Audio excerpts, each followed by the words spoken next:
Pessoal, boa noite, estão me ouvindo? Boa noite, Sim. professor. Sim, beleza. Gente, é o seguinte, hoje nós vamos começar o C de projetos elétricos prediais, tá? De antemão, quero aqui tratar com vocês de uma maneira bem minuciosa sobre esse conteúdo, tá ok? E nós, ao todos, vamos ter 5 aulas, tá? Concernentes essa UC. E nas próximas, tá? Já quero mostrar para vocês como já fazer também as atividades também e tirar dúvidas, tá ok? Pessoal, todos aí ligados? Podemos começar? Podemos começar? Pode sim. Beleza. Seguinte, gente. Como futuro técnico, eu vou passar por situações em que eu vou ter que dimensionar e planejar como a minha instalação elétrica ela vai ser o quê? Feita, tá bom?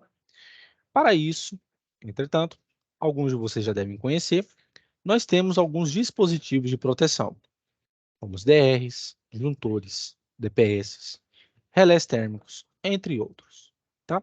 Então, aqui nós vamos falar sobre os conceitos iniciais de um dimensionamento de um projeto elétrico predial.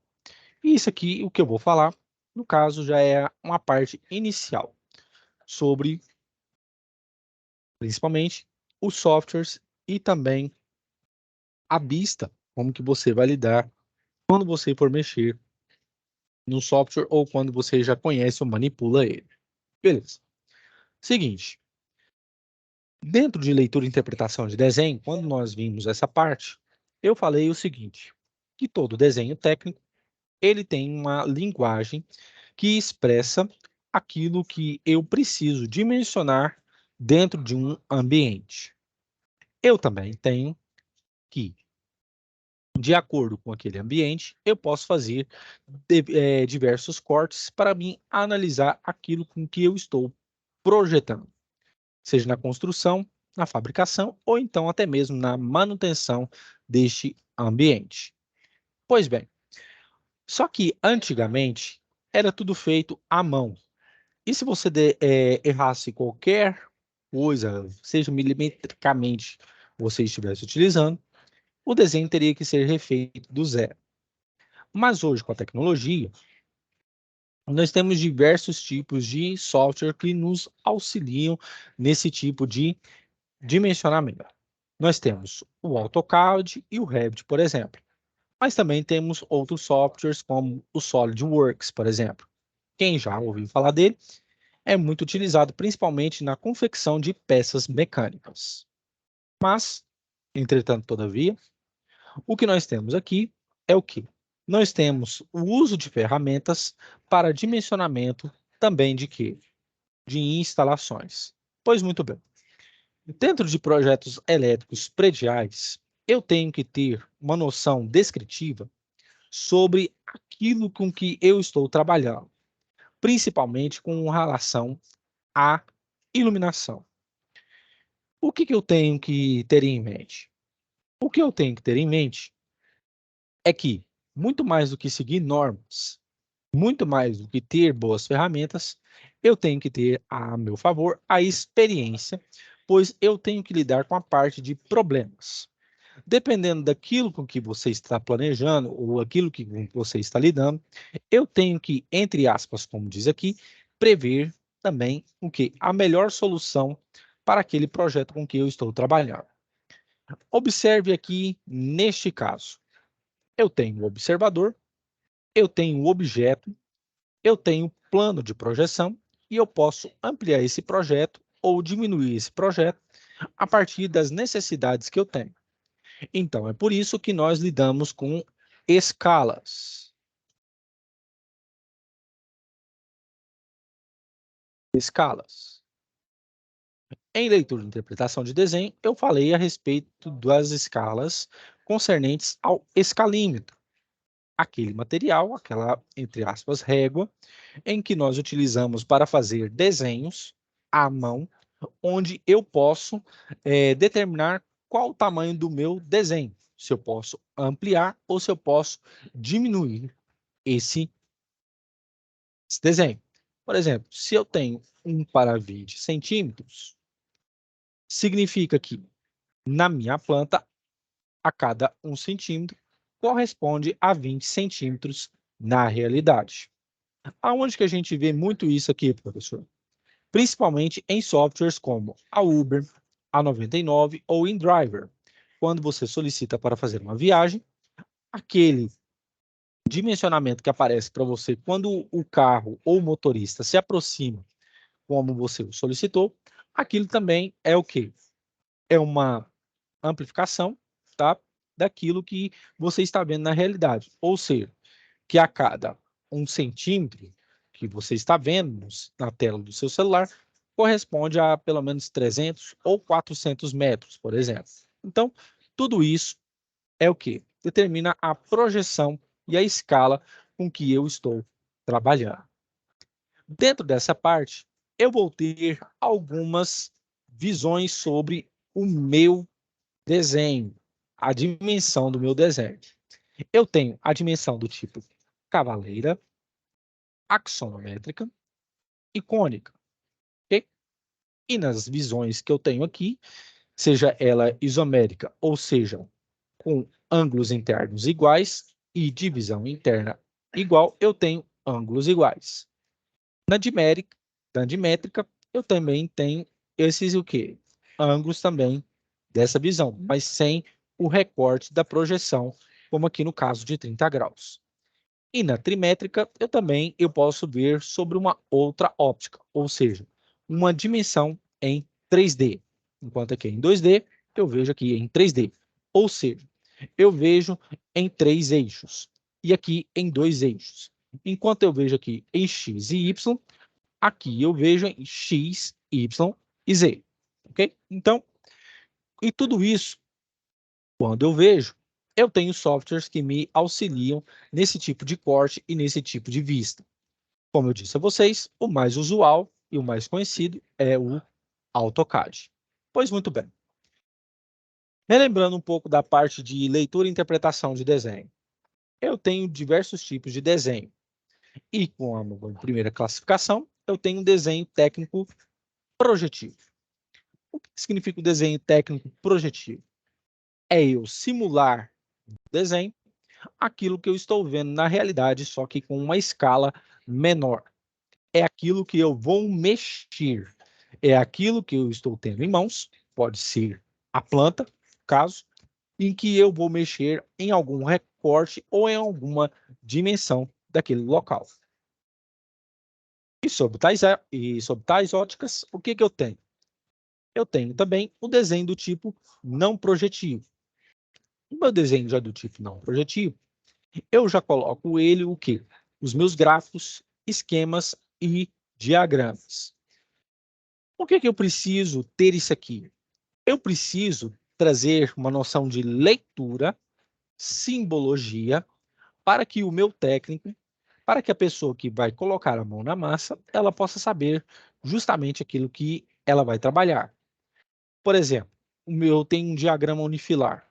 Eu posso desenhar um diagrama unifilar e também tenho que colocar quais as dimensões com que eu vou trabalhar. Ou também ter a noção, eu como técnico, da simbologia com que eu estou trabalhando. Por exemplo, eu tenho que saber qual é o dimensionamento de terra, o neutro, o fase, se aquele quadro de distribuição é de meia carga ou não. E tudo isso depende do quê? De eu conhecer justamente quais são as simbologias com que eu estou trabalhando.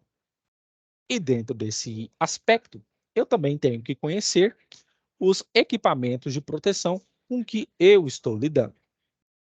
Dentro de uma instalação elétrica predial, eu tenho diversos o quê? Diversos sistemas de proteção. Eu tenho dispositivos tais como juntores, DRs, DPS, tudo isso a fim de evitar o quê? Sobremaneira, ou sobrecarga, ou então um curto-circuito. E neste desenho que vocês estão vendo ao lado, eu já tenho o caso de um juntor, ok? Então, olha só o que eu tenho aqui. Opa, desculpa. Eu tenho o meu borne superior, eu tenho o meu disparador térmico ou o meu bimetálico, que funciona através de uma sobrecarga. Quando vê uma sobrecarga, ele fecha, anulando essa passagem, protegendo os meus circuitos internos. Eu tenho o meu contato móvel, o meu contato físico, a minha câmara de extinção, ou seja, perda via calor, significando o quê? Que isso aqui ajuda na dissipação do efeito Joule. O meu desligamento magnético, que é a minha bobina, que funciona a partir da minha lei da indução de Faraday, e o meu borne inferior, ok? Então, isso aqui já no caso, eu já mostrei para vocês como é internamente esse dispositivo. E eu tenho que ter algumas noções de alguns tipos de desenho.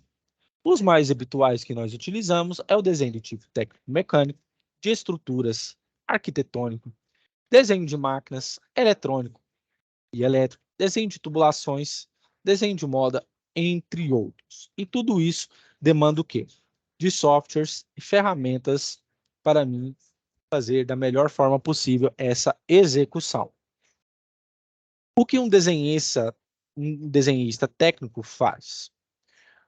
Quando você trabalha com softwares como SolidWorks, AutoCAD ou Revit, por exemplo, você já está habitual em fazer o quê? Os cortes necessários para o dimensionamento do meu projeto.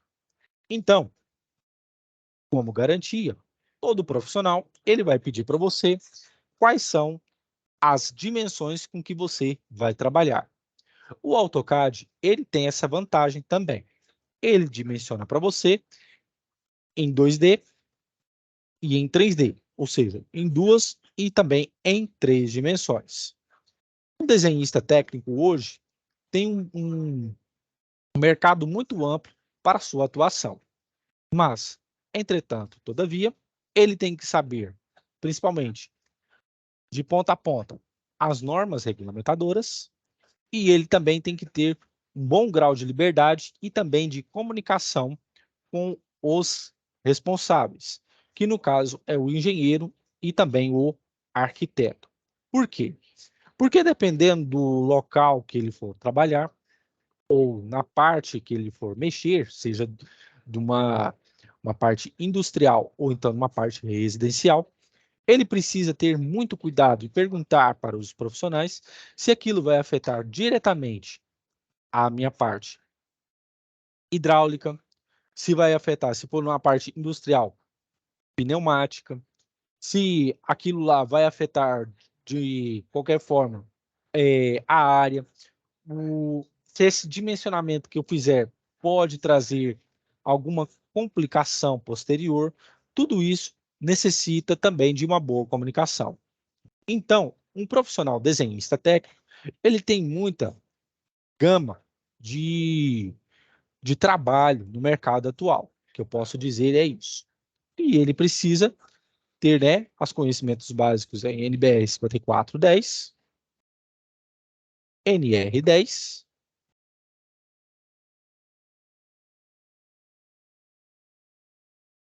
10 principalmente, e também na 5444. Nós vamos ver mais adiante. 5444. Então, tudo isso visa o quê? Facilitar o trabalho do engenheiro, do arquiteto.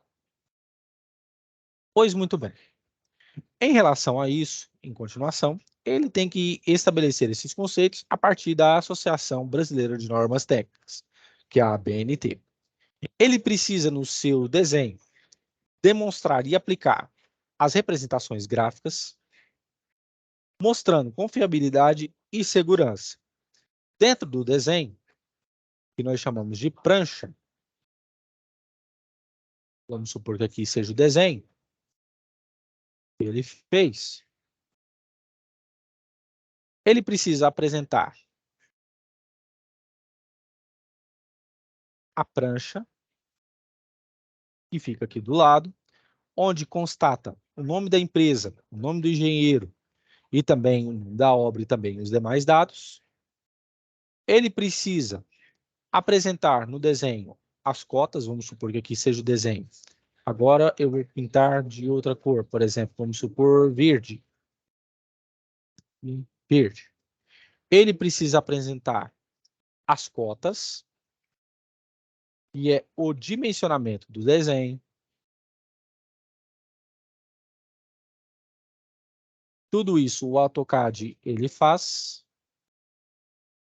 Precisa apresentar as dimensões do desenho.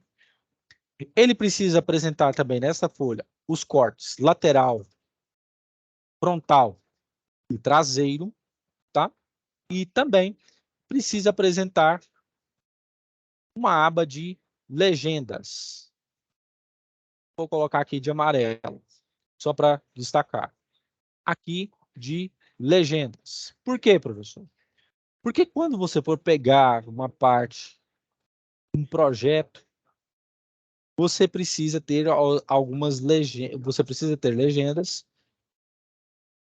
sob a condição daquilo que você vai mexer. Por exemplo, eu preciso que, vamos supor aqui na sala, eu tenha 5 lâmpadas de LED. Então aqui ele precisa constatar, na sala precisa ter 5 lâmpadas de LED. E aqui ele vai dimensionando, e aqui ele vai colocando a potência de cada uma e também a distância em que cada uma tem que ter uma da outra, dependendo do projeto com que ele for mexer. Então, de requisitos, ele precisa ter conhecimento de software, precisa ter as noções de como tem que ser feito a planta de acordo com a ABNT e também, como eu disse anteriormente, a boa comunicação entre arquiteto e engenheiro para também fazer o bom dimensionamento dessa planta, ok? Então, como algumas normas, ele precisa ter a confiabilidade de dizer que para a linha do tipo grossa, contínua, ou então grossa do tipo que intercalada, significa arestas e contornos visíveis e linhas de corte. E isso que eu falo conforme a ABNT e também ele tem que expressar isso no AutoCAD ou num software que ele estiver utilizando para fazer o desenho. Se essa linha for de cunho médio, né, no caso, a espessura dela for de média visualização, ele tem que ter arestas e contornos não visíveis e ela também serve para linhas de ruptura curta. Agora, se ela for fina, pessoal, desabilita o microfone para mim, por favor. Tá dando eco aqui para mim. Obrigado. Se ela for de cunho fino, linha fina, ela pode vir como cota ou extensão, achuras, né, as áreas pintadas, onde vai ser mexido, linhas de chamada, e se for mais fina ainda, são os eixos de simetria e linhas de centro. E se for com esse dimensionamento de corte, são linhas de ruptura longa, tá? E nós chegamos aqui, beleza? Pessoal, nessa primeira aula, alguém tem alguma dúvida? Essa parte inicial ela é mais tranquila mesmo. Alguém tem alguma dúvida? Por enquanto não tenho, não. Mais alguém, pessoal? Mais alguém? Pra mim tá tranquilo também. Tá tranquilo? Até agora tranquilo também. Então, beleza. Seguinte, pessoal. Essa parte nossa aqui, ela já é mais tranquila mesmo. Ok? Então, sim, Newton, você levantou a mão. Pode falar. Professor, uma Sim, pois dúvida não. aqui. Pois não. Sobre aquela parte do leitura e interpretação de desenho, a gente vai dar mais uma revisada assim durante essas aulas, né? Para dar uma lembrada? Sim. E o que acontece? Eu também vou pegar essa parte e vou dimensionar também com relação a não somente a leitura e interpretação de desenho, mas também de instalações elétricas prediais, ok? Beleza? Fechou, Eu vou fechou, então, valeu. agora passar para uma outra parte, tá ok? Só um instantinho que eu vou abrir aqui o material.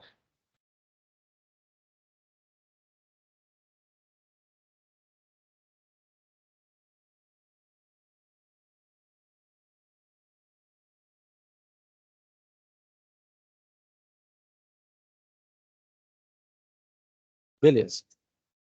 Então, essa disciplina de projetos elétricos prediais é nada mais, nada menos do que uma mistura, né, um apanhado de instalações elétricas prediais com desenho, leitura e interpretação de desenho. Todos estão vendo aqui minha tela, pessoal? Sim ou não? Sim ou não? Sim. Sim, tá dando de ver. Beleza. Então, vamos lá. Dentro dessa parte de projetos e instalações, eu tenho, como eu disse para vocês, a questão do meu software que vai fazer o apanhado geral daquilo que é na realidade e que eu vejo no meu computador ou no meu espaço virtual.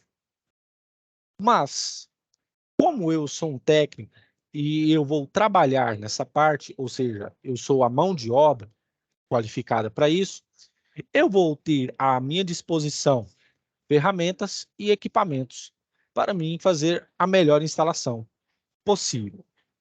Então, como ferramentas e manuais.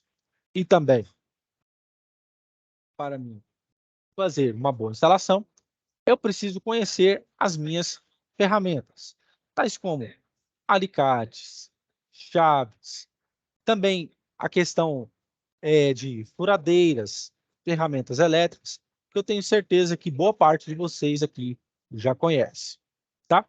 E também a questão do uso de EPIs, como capacete, viseira, óculos, material ou roupa anti-flama, anti-chamas, luvas, multímetro e tudo isso para fazer o quê? Um bom dimensionamento do meu quadro.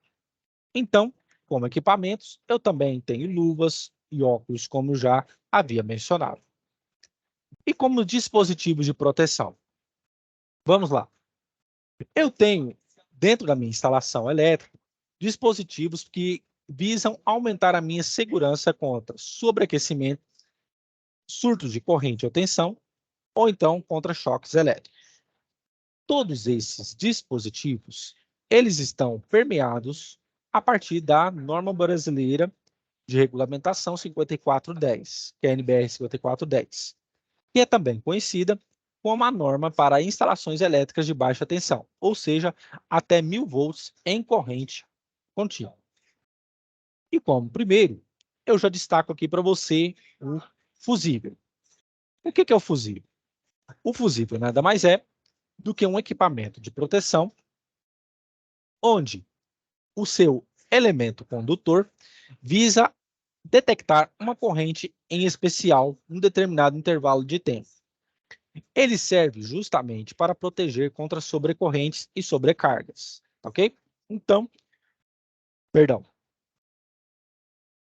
Quando eles são acionados, esse material entra num processo de fusão e ele perde a sua funcionalidade. Ou seja, quando ele queimar, significa que ele protegeu o equipamento interno contra algum surto de alguma corrente acima da nominal ou mais elevada. Disjuntor. O disjuntor também é um dispositivo de proteção, um dispositivo de segurança. Eles são utilizados em quadros de distribuição, ok? Então, qual que é o problema? Não, ou melhor, qual que é a intenção? A intenção é simplesmente desarmar uma corrente elétrica, uma sobrecarga, um curto-circuito, que esteja acima do permitido.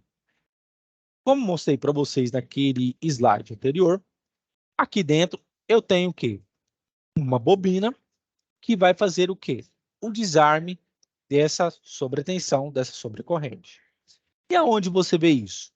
Você vê isso na parte inicial dele, onde ele aguenta uma tensão, uma corrente máxima de 3.000 amperes, onde a frequência dele varia de 50 a 60 Hz, e a sua tensão em escala CA é de 400 volts, ok? Sempre na parte inicial. Então, ele funciona a partir da lei da indução de Faraday.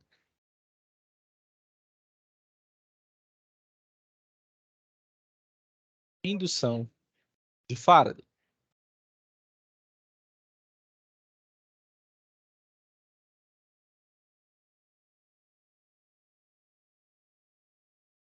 de Faraday.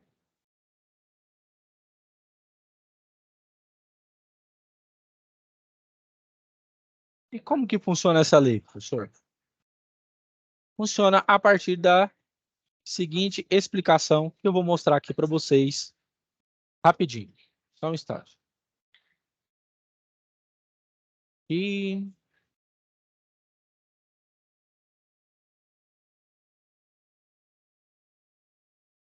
só um instantinho, pessoal.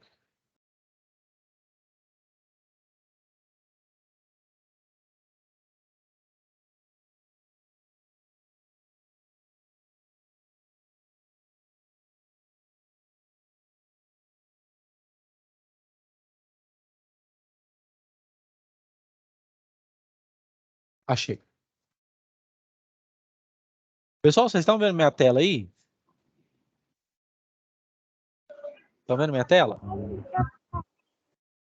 Sim, sim. Estão vendo, né? Seguinte, o que acontece?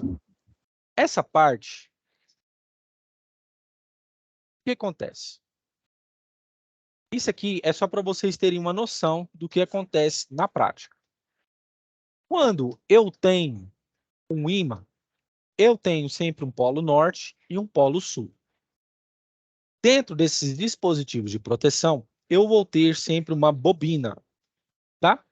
Essa bobina é o que vai variar o fluxo magnético dessas cargas. Agora, preste bem atenção no que eu vou fazer. Essas linhas que vocês estão vendo aqui são as linhas de campo magnético que esse ímã possui. E veja só no voltímetro, e veja só o que acontece quando eu aproximo este elemento, esse ímã, dentro da minha bobina.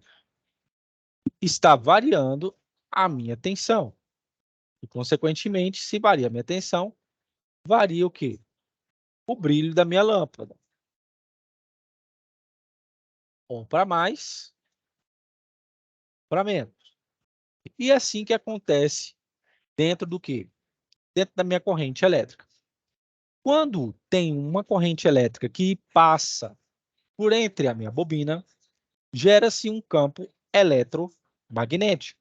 Ou seja, é um campo elétrico juntamente com um campo magnético. É como se tivesse um ímã passando aqui e variando o quê? A corrente que passa dentro dessa bobina e também a minha voltagem, correto? A minha força eletromotriz. Então, muito bem. Como isso aqui acontece, significa dizer o seguinte, que todas as vezes que algo energizado está entrando na minha bobina, isso interfere diretamente na minha força eletromotriz. Então, isso aqui é a lei da indução de Faraday. Agora, imagina que esse ímã seja a minha corrente elétrica passando. Quando ela chega até um determinado valor muito alto, que no caso, esse brilho, significa o quê? Que quando ela passa por aqui, o disjuntor, ele imediatamente, ele secciona a chave, ok? E faz com que essa corrente, ela não circule por aqui, danificando os circuitos. Tudo isso vem a partir da lei da indução de Faraday, tá bom? A lei da indução de Faraday, ela funciona dessa forma. Pessoal, alguém não entendeu isso aqui? Eu repito de novo. Todos entenderam essa simulação aqui? Tá tranquilo para mim. Tá tranquilo? Então, vamos continuar. Vamos voltar lá no próximo, no outro slide. O Cleudivan está tentando entrar, estou tentando admitir ele aqui, eu acho que deve ser problema na internet dele. Então, beleza. Aqui eu tenho também o IDR, ok? Ou DR, para alguns. Esse dispositivo de proteção, ele também serve para desligar automaticamente uma corrente que supere o patamar de 30 miliamperes. Professor, por que essas correntes aqui, elas têm que ser o quê? Eliminadas.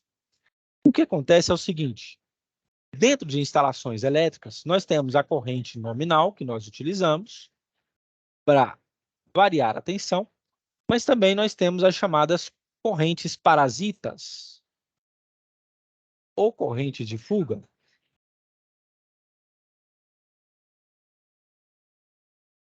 Escrever com mouse que é fogo. Correntes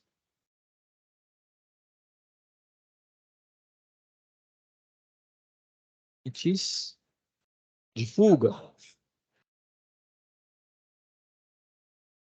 Se essa corrente de fuga ela não for bloqueada, ela pode danificar, com certeza, o seu circuito interno. Então, dentro de uma instalação elétrica predial, se eu não tenho esses dispositivos de proteção, principalmente aqui no caso DE, quando vir uma sobrecorrente, se ele não bloqueasse, né, se não existisse esse equipamento, se ele não bloqueasse, o que aconteceria?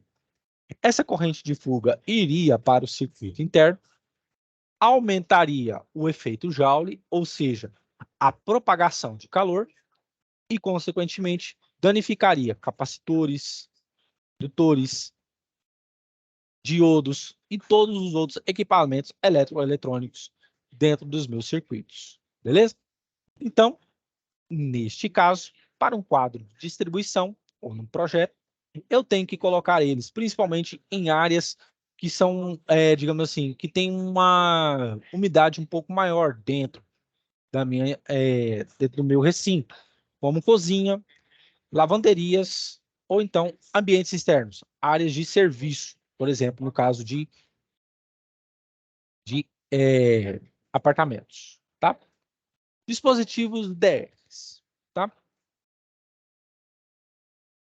Esse aqui, no caso, ele já tem como objetivo proteger também contra diferenças de correntes igual ao IDE.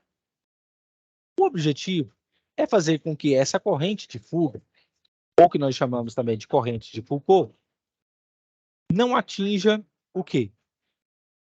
Nenhum tipo de meio dentro da instalação elétrica, ou seja, só opere com a minha corrente nominal, ou seja, aquela que está disposta a vir da estação para minha casa.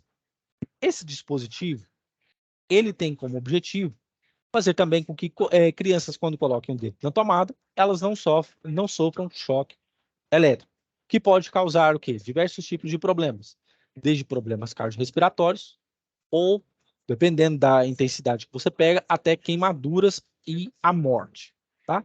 Então, eles servem para garantir a segurança contra esses tipos de acidentes notórios. O DTM também, ele é a sigla para disjuntor termomagnético, certo? Ele visa também, o seu funcionamento, ele tem como princípio a lei da indução de Faraday que eu mostrei para vocês. Contudo, quando a temperatura é muito elevada, ele é desarmado justamente para fazer com que não haja correntes de curto-circuito que vão em direção aos outros circuitos, protegendo você e sua casa e evitando com que aquela dissipação de calor, ou aquele calor que vem quando a corrente é muito elevada, ele se propague, tá bom? Então, ele é desarmado durante este período.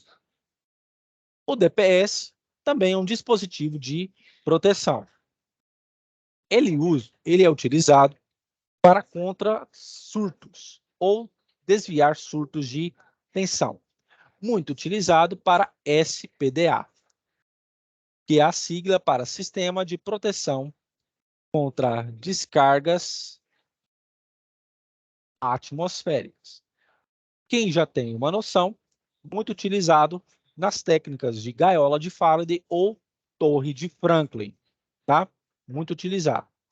Isso aqui também ele é muito utilizado em prédios, tá?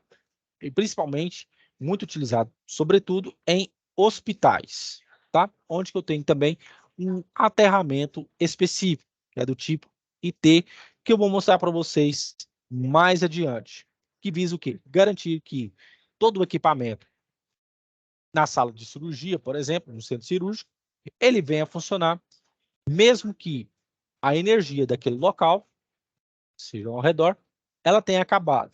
Por quê? Cada equipamento de um centro cirúrgico, ele opera uma determinada tensão. Então, eu utilizo o SPDA para garantir que o seu funcionamento ele seja da melhor forma possível e de modo individual. Por isso que o IT, esse aterramento, ele é chamado também de aterramento de centro cirúrgico ou aterramento hospitalar, tá bom? E o DPS, ele é muito utilizado. Aonde aqui eu tenho o fabricante, eu tenho a tensão nominal com que ele vai operar, a corrente máxima de descarga e o indicador de funcionamento. Se ele está funcionando com a operação normal, ou então, se acontecer algum surto, ele muda a coloração aqui para vermelho, tá bom? Então, esses aqui são os dispositivos de manobra, tá? Dispositivo de proteção. Na próxima aula, eu também já quero falar com vocês sobre desenhos, também mais sobre desenhos e dispositivos de manobra e tomadas, tá bom? Essa parte, ela já é mais tranquila, ok? Mas não precisem se apavorar. Eu também quero ajudar vocês concernentes às atividades que vocês vão fazer para mim, tá bom? Pessoal, há alguma dúvida até aqui? Sim ou não? Tá tranquilo? Essa parte é bem tranquila mesmo, tá? Tá tranquilo para mim. Tá tranquilo? Então, beleza. Pessoal, quem não tiver mais dúvidas, tá? Nós